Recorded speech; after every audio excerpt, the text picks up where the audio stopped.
कल हमने इसकी पृष्ठभूमि देखी थी नहीं, आखिर क्या जरूरत आन पराग की बन गया, क्यों आखिर हमने भारतीय राष्ट्रीय कांग्रेस पार्टी का स्थापना की। एक बार और इसका कारण देखते हैं। चलो भाई एक बार और इसका कारण देख देते हैं। कारण क्यों बनाया, क्यों बनेगा, तो शॉर्टकट में मार देते हैं। भारत क्या है जी? भारत एक उपनिवेश है। उपनिवेश स्थिति तो ये है जिस समय कांग्रेस की स्थापना हो रही है। दूसरा और क्या कर सकते, अंग्रेजों या ब्रिटिशों के साम्राज्य विस्तारवादी नीति, साम्राज्य विस्तारवादी नीति, विस्तारवादी नीति एवं आर्थिक शोषण, आर्थिक शोषण से भारतीय जनता में असंतोष बढ़ रहा है, असंतोष बढ़ रहा है। नहीं क्या हो रहा है? असंतोष बढ़ते जा रहा है। स्थानीय स्तर पर, स्थानीय स्तर या कहिए आप क्षेत्रीय स्तर, क्षेत्रीय स्तर पर राष्ट्रवादी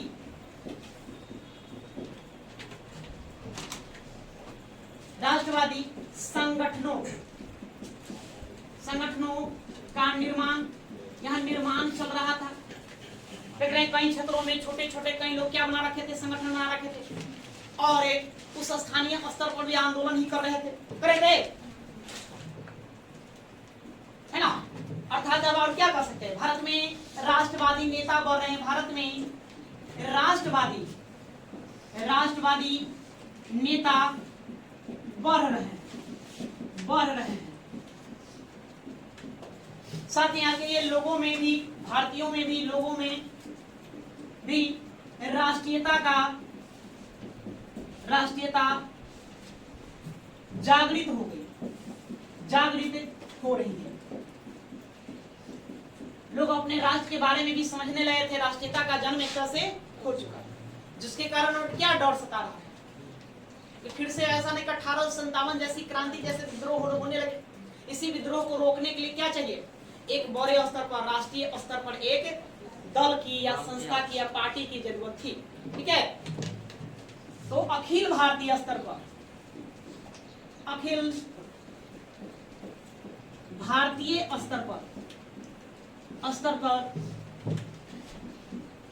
एक संस्था की आवश्यकता थी।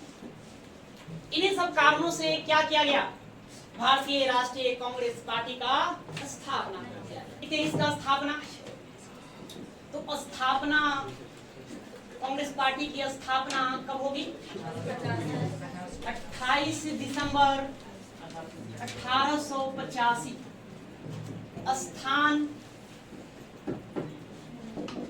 स्थान गोकुलदास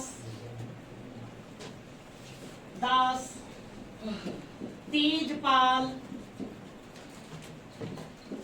संस्कृत विद्यालय बम्बई। बम्बई में इसकी स्थापना हुई। हालांकि इसका पहली बैठक बुलाने की योजना पुणे में थी, बताया था आपको, लेकिन वहां प्लेग फैल गया था। प्लेग फैलने के कारण स्थान बदलकर कहां ले जाया गया? बम्बई ले जाया गया। अब बम्बई के गोकुलदास तेजपाल संस्कृत विद्यालय में इस पार्टी की स्थापना कर दी गई। संस्थापक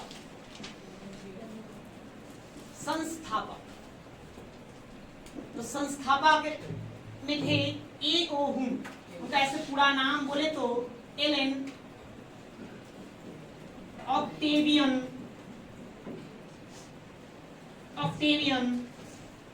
ह्यूम। एलन ऑक्टेवियन ह्यूम के बारे में भी कुछ जान लेते हैं। ये कौन थे?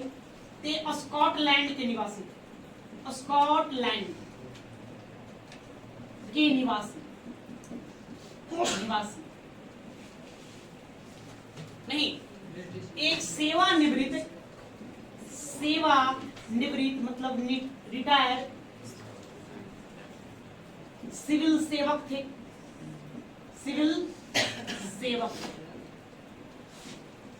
सेवक, ठीक है, सिविल सेवक।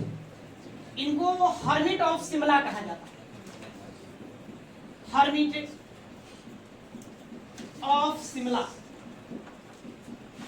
शिमला, या इन्हीं को और क्या कहेंगे, शिमला का साधु, शिमला का साधु कहो या संत कह दो।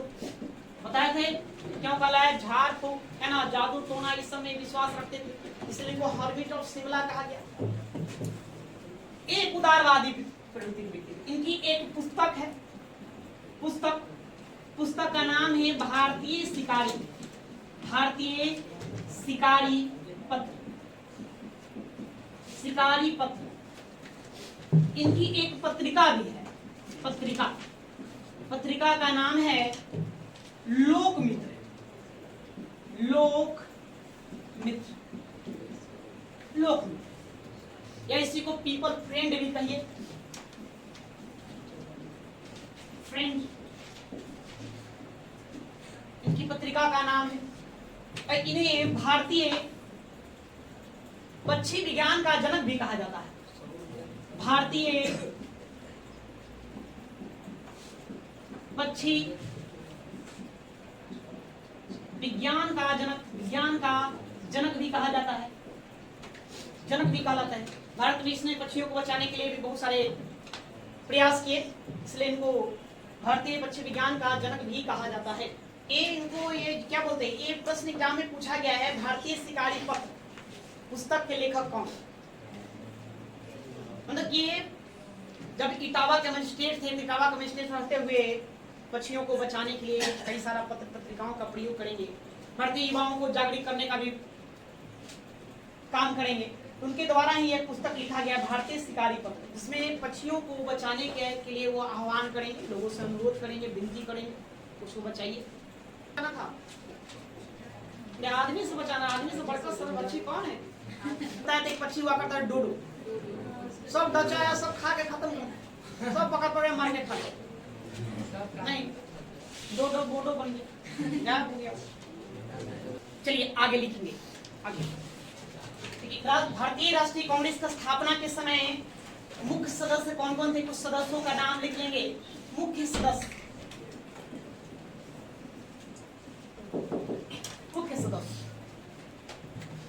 दादा भाई नौरोजी, दादा भाई नौरोजी, नौरोजी,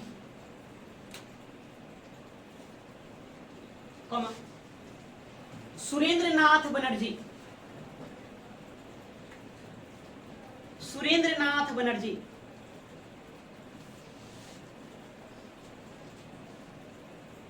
व्योमेश चंद्र बनर्जी, बनर्जी,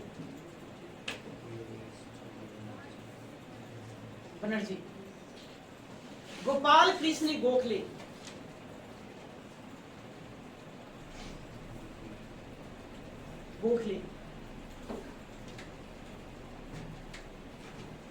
दिनसा ए वाचा, ऐसे लिखेंगे, दिनसा ए वाचा, चाचा नहीं लिखा, दिनसा ए वाचा, फिरोज शाह मेहता, फिरोज शाह मेहता,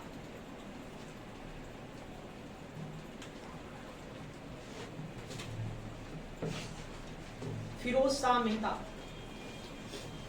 उसके बाद देखिए रास बिहारी घोष, घोष नहीं घोष, घोष और घोष दोनों अलग अलग लिखते हैं।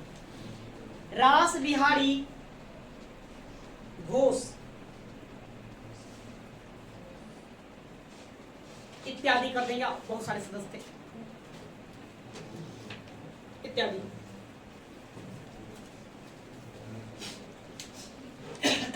ठीक है। आपसे पूछा जाएगा कि प्रथम अध्यक्ष भारतीय राष्ट्रीय कांग्रेस का प्रथम अध्यक्ष कौन? तो व्योमेश चंद्र बनर्जी ये थे। प्रथम सचिव तो प्रथम सचिव जो इसके फाउंडर है, संस्थापक A.O. ह्यूम।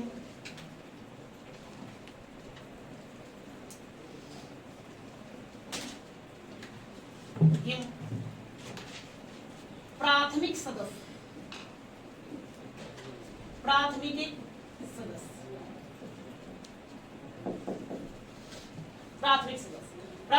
कहने का मतलब कांग्रेस पार्टी की स्थापना के समय कितने मेंबर थे, या कांग्रेस पार्टी की पहली बैठक में कितने सदस्यों ने भाग लिया था, ये आपसे पूछा जाएगा। तो ये डेटा आपको याद रखना है 72। कितने थे? 72।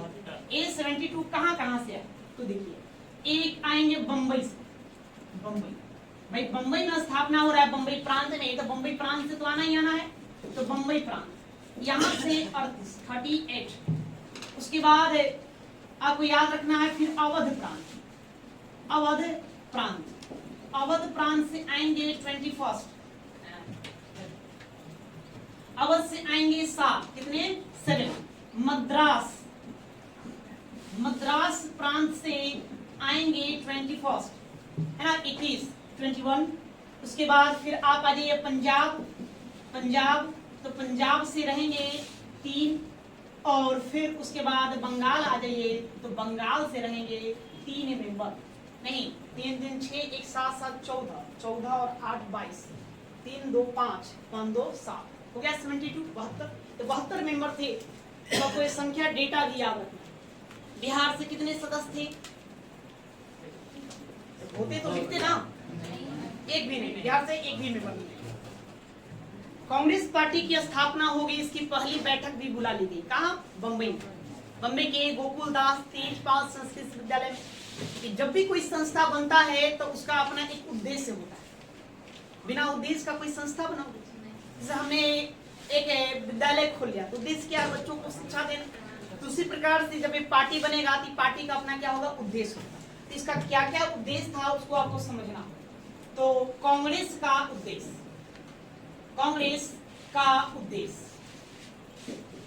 उस समय यह पार्टी जब बनी थी, इसने अपने 5 उद्देश्य का निर्धारण किया था।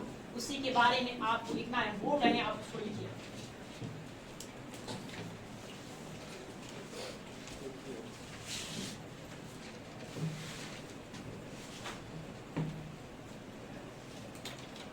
पहला लिखिए, देश हित में कार्य करने वाले। पहला उद्देश्य में पहला, देश हित में कार्य करने वाले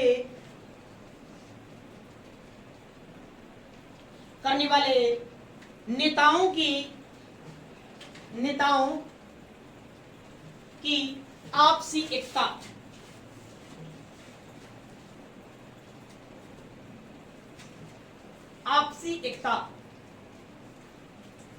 ठीक है। तो पहला उद्देश्य क्या इसने बनाया कि भारतवर्ष में जितने भी राष्ट्रवादी नेता हैं जो देश हित में काम करना चाहते हैं, पहले उन सब में एकता होना जरूरी है। अगर एकता नहीं होगा तो क्या हम कोई संस्था को सफल बना सकते हैं? नहीं बना सकते हैं। इसलिए एकता बहुत जरूरी है। तो पहला उद्देश्य रखा कि हम सब लोग एकता बनाकर रखेंगे। दूसरा, महत्वपूर्ण मुद्दों पर तथ्य संग्रह एवं विचार विमर्श।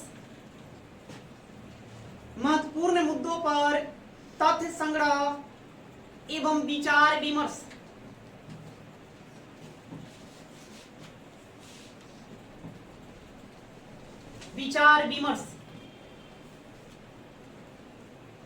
इसका दूसरा उद्देश्य क्या बनाया कि जो भी महत्वपूर्ण मुद्दा होगा पहले हम उस पर क्या करेंगे? तथ्य इकट्ठा करेंगे। नहीं, उसके बाद उस पर हम विचार विमर्श करेंगे, तब जाकर के निर्णय लेंगे। ऐसे मतलब हवा में निर्णय नहीं लेना है ना, तथ्य के आधार पर ही निर्णय लिया जाएगा। तीसरा, सभी कार्यकर्ताओं के लिए दिशा निर्देश जारी करना। सभी कार्यकर्ताओं के लिए दिशा निर्देश जारी करना।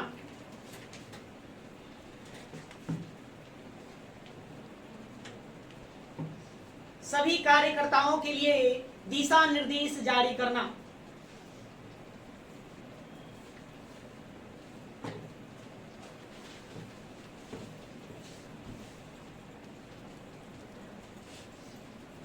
मतलब समझे, जो भी कार्यकर्ता जो कांग्रेस पार्टी से आकर जुड़ेंगे तो किस तरह से कार्य करेंगे उसको लेकर के क्या होगा, दिशा निर्देश जारी होगा। उसी नियम के आधार पर, उसी दिशा निर्देश के आधार पर उस सबको क्या होगा, कार्य करना होगा। लोगों को कार्य बात को मानना हो जरूरी है, नहीं दिशा निर्देश को मानना जरूरी है। नहीं तो सब अपने अपने मन की करेगा तो फिर कैसे हो, फिर तो मतलब ये पार्टी ऐसी ही रह जाएगी, बेकार हो जाएगा फिर इसको बनाना। इसलिए कहा कि नहीं, ये भी हमारा उद्देश्य में शामिल हो कि सभी कार्यकर्ताओं के लिए दिशा निर्देश यहाँ से रिलीज किया जाए। और उसी के तर्ज पर कहा, एक बार दिशा निर्देश दिया गया कि आज हड़ताल तो हड़ताल, आज बंद तो बंद, चलो भाई झंडा लेके चलना है, जुलूस निकालना है तो चलो। आज की पार्टियां इसी तरह से काम करती है। एक बार जो पार्टी का जो सुप्रीमो होता है, अध्यक्ष या सेक्रेटरी सचिव जो भी होता है, घोषणा एक बार करता है कि इस दिन फलाने तारीख को हम लोग क्या करेंगे, रैली का आह्वान करेंगे, तो देखो सभी कार्यकर्ता सक्रिय हो जाते, एक्टिव हो जाते। नहीं भाई ऊपर से आदेश है, तो उस समय कांग्रेस पार्टी ने भी ये लक्ष्य निर्धारित किया कि हमें अपने कार्यकर्ताओं के लिए दिशा निर्देश जारी करना होगा। सबको इसको मानना भी अनिवार्य होगा, इसको लोग मानेंगे। और क्या, और क्या, देश में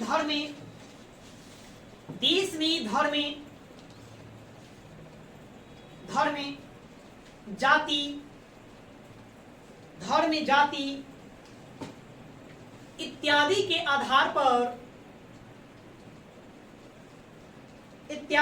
आधार पर भेदभाव भुलाकर एकता स्थापित करना,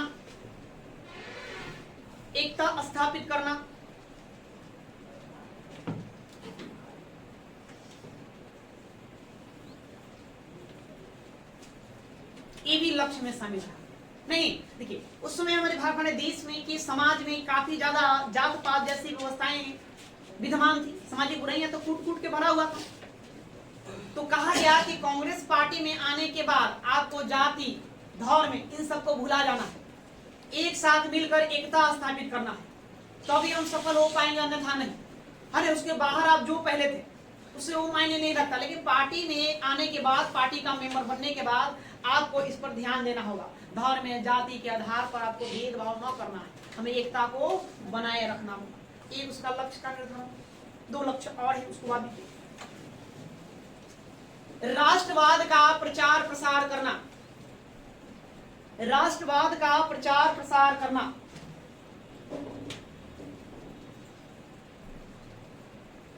राष्ट्रवाद का प्रचार प्रसार करना।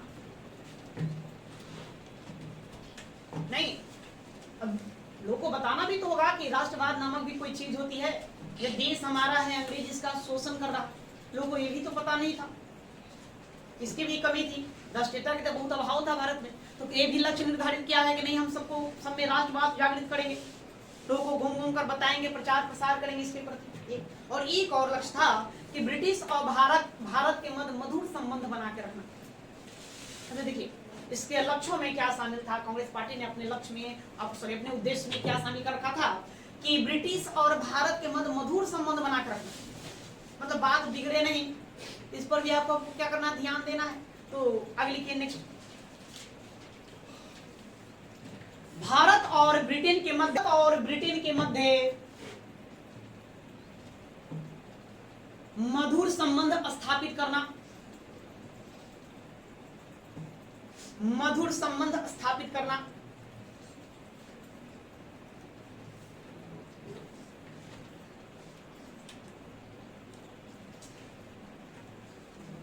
मधुर संबंध स्थापित करना, हाँ संबंध बिगड़ा नहीं चाहिए, काहे ना अंग्रेज हमारा शोषण करे, क्या संबंध को बनाए रखना है, ये इनके उद्देश्य हुआ। उसके बाद जब पहली बैठक होगा, देखिए कांग्रेस पार्टी अब क्या करेगा, प्रत्येक वर्ष दिसंबर के महीने में बैठक बुलाएगा और अपने लक्ष्यों का क्या करता है, निर्धारण करता है, अपनी मांगों का निर्धारण करता है, अंग्रेजों के समझ क्या करेगा, उसको रखेगा, कहेगा आप इसकी पूर्ति करिए। तो हर बार कुछ न कुछ लक्ष्य लेकर आया जाएगा, रखा जाएगा, उसकी पूर्ति को लेकर के अंग्रेजों के समक्ष मांग भी की जाएगी, उसको लेकर आंदोलन वगैरह भी होंगे। तो कहाँ कितनी मांगे रखा जाए ये मायने नहीं रखता, लेकिन पहली अधिवेशन है, पहली बैठक है, तो यहाँ से सब बातें एग्जाम में क्या होगा आपका पूछेगा, ये प्रश्न पूछा जाएगा कि पहली अधिवेशन में या पहली बैठक में नहीं कितनी मांगों का निर्धारण किया गया था, कितनी मांग रखा गया, ठीक है। तो पहली बैठक में कांग्रेस के पहले अधिवेशन में 9 मांग रखे गए। तो कौन कौन से 9 मांग थी उसके बारे में हम लोग लिख लेंगे, थोड़ा पहला सिर्फ लिख लीजिए, बाकी तो लिखिए। प्रथम अधिवेशन की मांगे,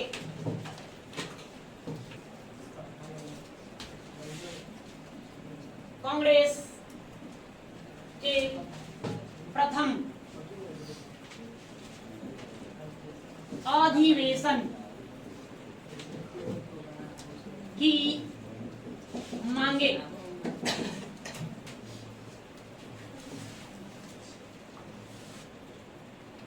कांग्रेस के प्रथम अधिवेशन की मांगे कितनी?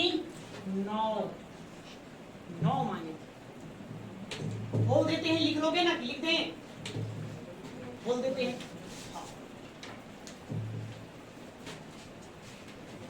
बोला था शाही आयोग का गठन। पहली मांग क्या थी? अंग्रेजों से कहा गया कि शाही आयोग का गठन करिए, आयोग का गठन।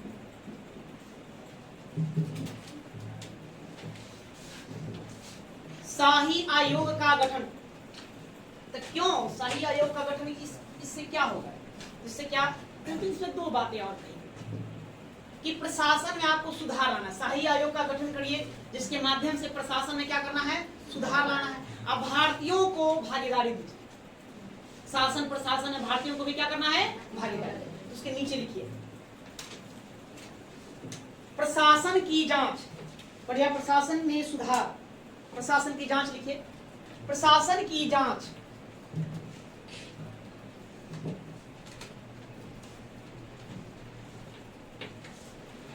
दूसरा प्रशासन में भारतीयों की भागीदारी, प्रशासन में भारतीयों की भागीदारी,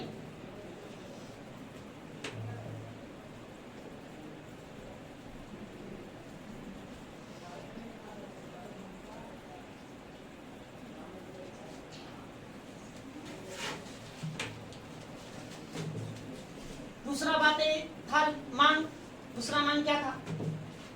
केंद्रीय एवं प्रांतीय विधानसभाओं का विस्तार, ये कहा गया, इसकी मांग। इसी के अंतर्गत और मांग क्या रखा गया कि प्रांतीय विधानसभा का गठन कर दिया गया था, केंद्रीय भी। लेकिन वहां सदस्यों का क्या होता? निर्वाचन की मनोनयन, सदस्य मनोनीत होते थे, डायरेक्ट सीधे तौर पे क्या करता है? मनोनीत कर देता था। तो इसकी बात तो कही है, साथ में कहा गया कि सदस्यों का क्या होना चाहिए? निर्वाचन, सदस्यों का निर्वाचन हो, निर्वाचन, ये बातें कहा गया। बजट पर विचार विमर्श करने का अधिकार, विचार विमर्श करने का अधिकार दीजिए, ये कहा गया इसी में। और कहा गया कि बजट पर प्रश्न पूछने का अधिकार, बजट पर प्रश्न पूछने का अधिकार, पूछने का अधिकार, ये मांग लिखिए। सेना पर खर्च कम किया जाए, सेना पर खर्च कम किया जाए। तो सेना पर खर्च कम करने की बातें क्यों कहा? तो सेना पर जो भी खर्च होता था कहां से होता था? भारतीय टैक्सों से, करों से, भारत से जो राजस्व की प्राप्तियां होती थी, है ना, उसी का खर्च को हम कहां करते थे? सेना पर करते थे। इसलिए कहा गया नहीं, सेना पर खर्च कम करिए ताकि भारतीय राजस्व बोझ कम पड़े। ये तीसरी इसकी मांग थी। चौथी मांग, चुंगी कर को पुनः लागू किया जाए, चुंगी कर को पुनः लागू किया जाए। पुनः लागू किया जाए।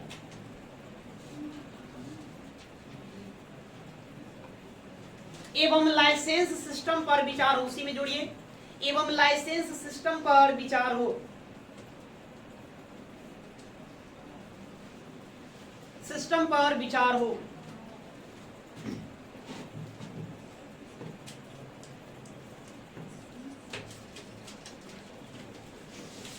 विचार हो। नेक्स्ट, बर्मा को भारत से अलग किया जाए। बर्मा को भारत से अलग किया जाए।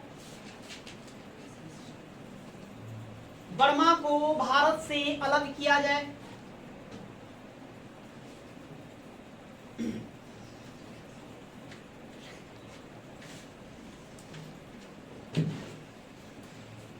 फिर कहा गया आईसीएस, अगला ICS, Indian civil service. Indian civil service, इसका परीक्षा ब्रिटेन में होता था।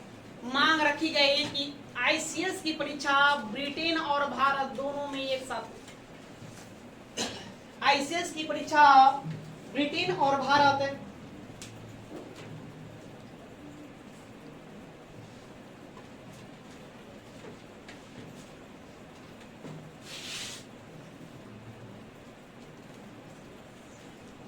आईसीएस की परीक्षा ब्रिटेन और भारत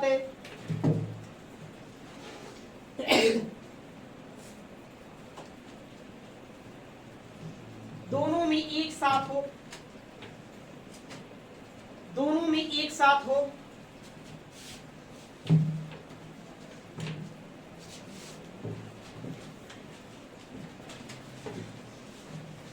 नेक्स्ट,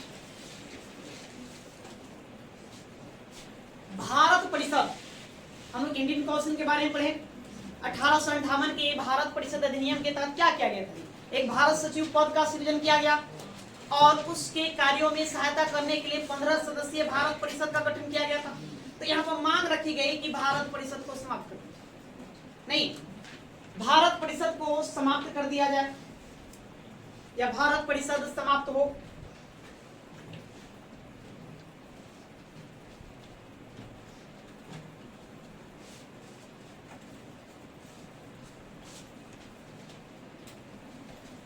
नेक्स्ट, 8वां, उपरोक्त मतलब ऊपर लिखी गई सभी मांगे, उपरोक्त सभी मांगे सभी प्रांतों में प्रसारित हो। सभी प्रांतों में प्रसारित हो। इसकी सूचना सभी राज्यों में फैला दी जाए। उपरोक्त सभी मांगे सभी प्रांतों में प्रसारित हो। कितनी मांग हो गए? 9वां मांग नहीं था, एक तरह से तो सूचना था कि अगला अधिवेशन कलकत्ता में होगा। वो भी मांग में ही शामिल था। 9वां लिखिए, अगला अधिवेशन कहाँ होगा? कलकत्ता में होगा।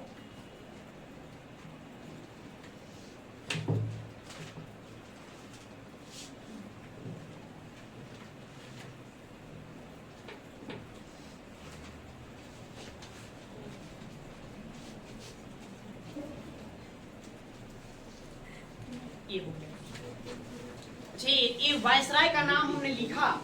कांग्रेस पार्टी का स्थापना के समय भारत का वायसराय कौन था? नहीं, डफरिन। कौन था? Lord Dufferin. तो थोड़ा आप लिखिए वायसराय, डैश तक लिखो लॉर्ड डफरिन। कोई नया दुकान खोलता है, संस्था खोलता है, होटल खोलता है, क्या करता है? डफली बजाता है। अरे बाजा बजाता है, कथा कह देते हैं। नहीं, ऐसे याद रखो, डफरिन, डफली से याद रखना, Lord Dufferin. Lord Dufferin Bharat सचिव लिखिए। इसमें भारत का सचिव कौन था? सचिव हेनरी कॉटन। ये कौन थे? भारत सचिव। भारत सचिव हेनरी कॉटन। और याद ये भी रखना है कि कांग्रेस की स्थापना के समय शामिल थे। बढ़ता जनादेश। कांग्रेस पार्टी का जब स्थापना हुआ तब पहली बार कितने सदस्य शामिल हुए? मात्र 72। अभी धीरे धीरे क्या होगा? बढ़ेगा। नहीं,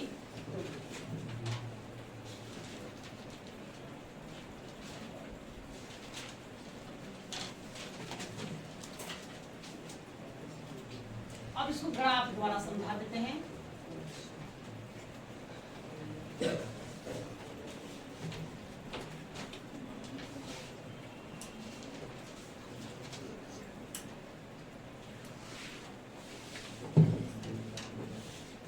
ये होगा पहला अधिवेशन, फर्स्ट। दूसरा अधिवेशन,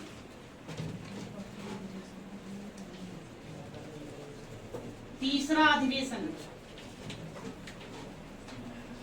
और चौथा अधिवेशन, फोर्थ। 4 अधिवेशन को देखिए। क्या पहले अधिवेशन को देखेंगे तो यहाँ 72 मेंबर आएंगे। कितने आएंगे? 72 मेंबर आएंगे। दूसरे अधिवेशन में 404 मेंबर रहेंगे। तीसरे अधिवेशन में 600 और चौथे अधिवेशन में 1286। देख रहे हैं भाई कितना बढ़ गया।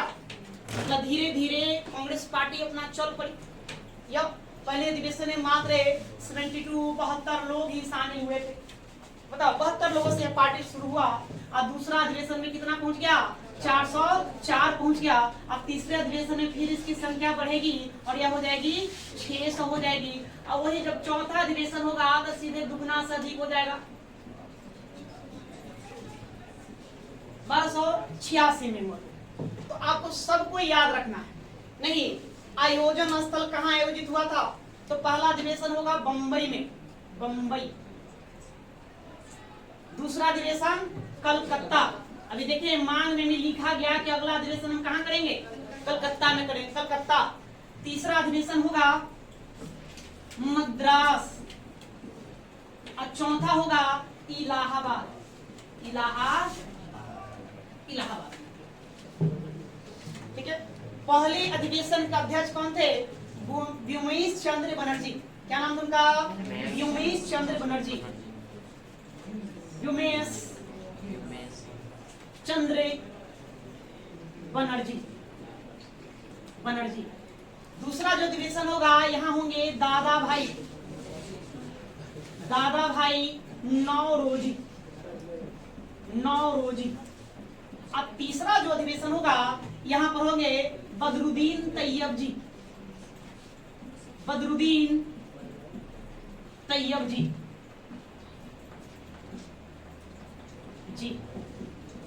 अब चौथा जो होगा यहाँ पर आएंगे जॉर्ज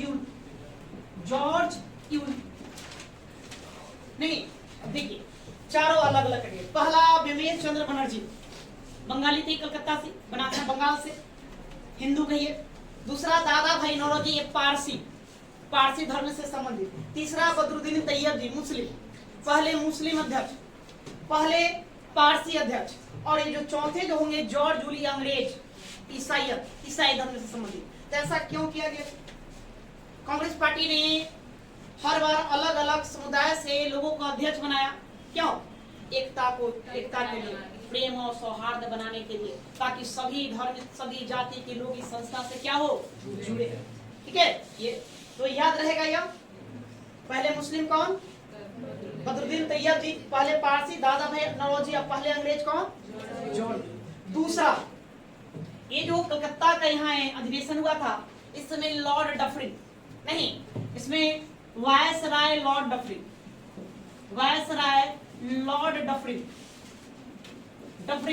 ने सदस्यों का स्वागत किया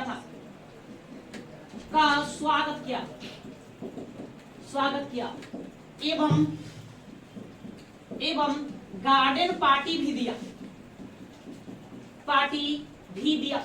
देखो अंग्रेज कितना खुश था। पहली बार यहाँ पर कौन शामिल होंगे? भारत सचिव हेनरी कार्टन शामिल हुआ।